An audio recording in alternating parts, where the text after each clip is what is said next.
Ya tenemos nuestra placa, casi dispuesta para ser retirada de la carcasa. Salvo por estas dos conexiones, ya se encuentra prácticamente libre de ataduras. Voy a extraer la unidad lectora de DVD. Podría haberlo hecho antes, puesto que no tiene más que retirar el tornillo y tirar para sacarla. Ya la tenemos. Volvemos nuevamente a la parte delantera. Comprobamos las posibles conexiones que puedan quedar en la placa. La conexión del subwoofer. Vemos que las de corriente y la pantalla las desconectamos antes.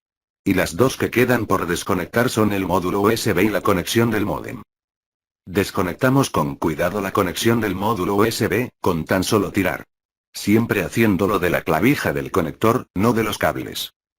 Ahora pasamos a desconectar la conexión del subwoofer a la placa base, también con mucho cuidado pues es muy pequeña y se puede dañar. Una vez libre, tan solo falta localizar los tornillos que fijan la placa a la carcasa. Son 3. Los aflojamos y retiramos. Este será el último paso para poder extraer la placa de la carcasa. Estos 3 tornillos dejarán la placa base libre.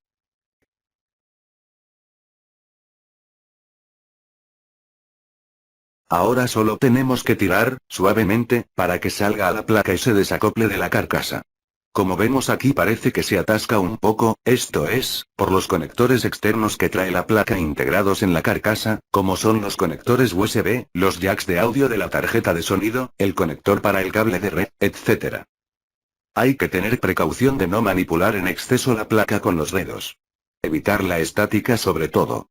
En mi caso, no lo estoy llevando a cabo, ya que la placa está inservible. Ya la tenemos fuera. Por un lado, la carcasa y la pantalla y por otro la placa base. Con la que ahora podremos trabajar.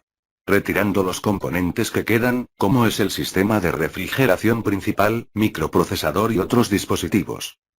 Aquí está la placa base, lista para trabajar sobre ella, ahora con mayor facilidad. Esto es un aislante térmico sobre los que se apoyaban algunos componentes de la placa de la tarjeta gráfica que retiramos antes. En la zona de refrigeración de la derecha, la que corresponde a la tarjeta de vídeo. Vemos como la pasta térmica no está en muy buen estado, pero parece presentar sus cualidades, no estando endurecida. Ahora voy a empezar a desmontar el sistema de refrigeración del micro y la gráfica. Desconectando el conector de alimentación de la placa. Vemos que posee 5 tornillos numerados. 3 sobre el micro, y 2 sobre el cooler en la parte de la gráfica. Primero hay que desenroscar los 3 correspondientes al microprocesador, siguiendo el orden de la numeración. Esta numeración viene así para no ejercer presiones inadecuadas sobre los componentes electrónicos delicados. Continuamos con los 2 tornillos que nos quedan. Estos sujetan el cooler y sistema de refrigeración. Desatornillamos por orden de numeración. Ahora basta con tirar y sale el sistema completo. Aquí lo tenemos. Vemos como en la zona de refrigeración del micro. La pasta térmica se encuentra totalmente endurecida, por lo que no conserva sus propiedades conductoras de la temperatura. En caso de que este ordenador necesitase mantenimiento, sería muy conveniente sustituir dicha pasta, para mejorar la disipación de calor y por ende, el rendimiento del micro.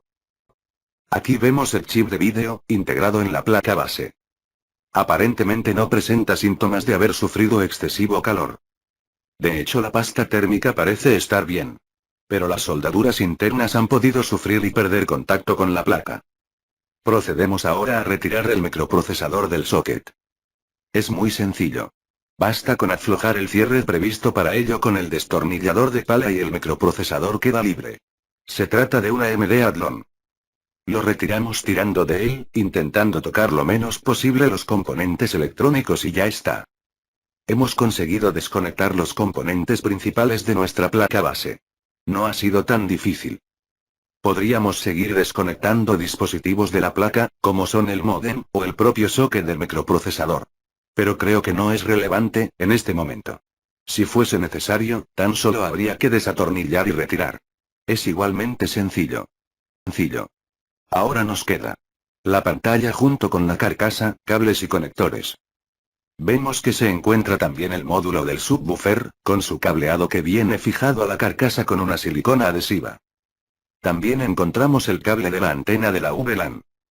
Voy a dejar la pantalla, la carcasa y el subwoofer con sus conexiones sin desmontar. En el caso de que necesitásemos la pantalla, entonces lo desmontaríamos todo.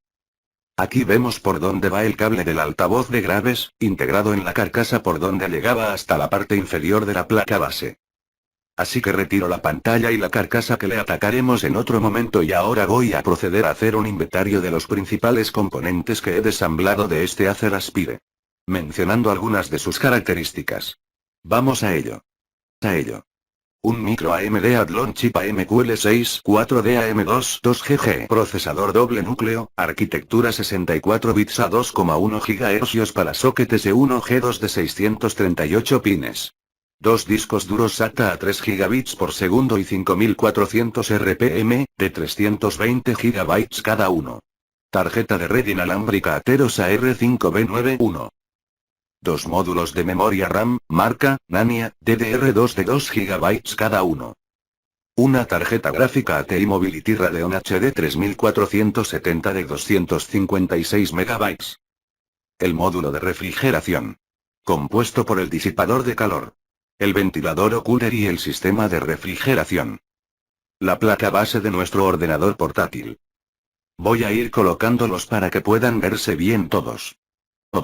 Creo que este vídeo puede ser de utilidad como complemento a la asignatura de fundamentos de hardware. Ya que pueden verse directamente los dispositivos que vamos estudiando en la teoría. Y para cualquier otro interesado en saber cómo desmontar este modelo de ordenador portátil, en concreto. Por aquí colocamos el módulo de altavoces del equipo. Nos queda la unidad óptica de DVD. Que aquí la tenemos. El teclado.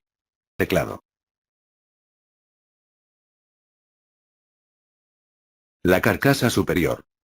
Y por otro lado la carcasa inferior junto con la pantalla. Que como dijimos antes, si necesitásemos la pantalla como repuesto o para cualquier otro componente, deberíamos desmontarla de la carcasa y listo.